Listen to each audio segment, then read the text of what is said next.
आज जेसीबी में काम करते करते इतना टाइम हो गया जो मैंने सोचा भी नहीं था। 1 महीने में 1000 फॉलोअर्स कंप्लीट करने का चैलेंज डे 18। दुकान में जा रहा था, रास्ते में मिल गया चाचा। हम तीनों बैठ गए उनकी रिक्शा पर। ये कहाँ फंस गया भाई मैं। चाचा को देखकर तो लग रहा था जैसे ये हेवी ड्राइवर हैं।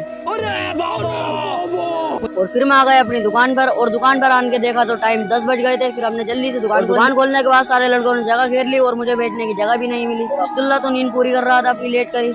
फिर मेरी दुकान पर आ गया उस्ताद। मैंने भेज दिया आधे लोगों को घर पर। उस्ताद ज्यादा लड़कों को डांटते हैं। और आज का मौसम तो बारिश वाला हो गया था, जिसमें मजा बहुत आ रहा था। और हमें जाना था काम करने, और काम करने के लिए सामान पैक भी हो गया। और फिर हम निकल जाते हैं काम करने के लिए। जल्दी गाड़ी स्टार्ट कर लेते हैं। और फिर हम आ गए चौराहे पर, जो बिलासपुर का छोटा हाईवे कहलाया जाता है। और फिर हम आ गए काम करने की लोकेशन पर, और इन्हीं जेसीबी पे हम काम करेंगे। और फिर मैं आ गए जेसीबी के पास, और ये भाई बताने लगे कहाँ कहाँ काम होगा। और उस्ताद जल्दी से शीशे जेड ब्लैक करने लगते हैं। जेसीबी सब तरफ से बंद थी और गर्मी भी बहुत लग रही थी। और फिर हमने खोल लिया जेसीबी का गेट, जिसमें से हवा काफी अच्छी आ रही थी। दोपहर हो गई थी। फिर उस्ताद ने मंगा लिए समोसे। दुकान तो बहुत दूर थी, उस्ताद बोले समोसे ही लिया। फिर मैं समोसे लेके आ गया उस्ताद के पास, और अंदर का काम कम्प्लीट हो गया था। फिर उस्ताद करने लगे बाहर के शीशे। और सबसे बड़ी दिक्कत इन छोटे शीशों को करने में पड़ती है। ज्यादा बादल आने की वजह से बारिश भी तेज हो गई थी, और उस्ताद चले गए थे फिल्म लेने। और 3 घंटे बाद हमारा काम पूरा कंप्लीट हो गया। और फिर हम चले गए अपनी दुकान पर, क्योंकि दुकान पर काम बहुत है। और आज हमारी दुकान पर आई थी स्कूटरी वाइट होने के लिए। और पूरा काम निपटाने के बाद हम फिर बैठ जाते हैं, क्योंकि काम में बहुत देर लगी थी। और शाम के बज गए 7। उस्ताद चले गए थे अपने घर पर झंडा लगाने, क्योंकि 12 रबी अव्वल करीब आ गया था। और फिर रात के बज जाते हैं 8, और दुकान बढ़ने का टाइम हो गया। मिलते हैं अगले व्लॉग में, और अपने भाई को फॉलो भी कर लो यार।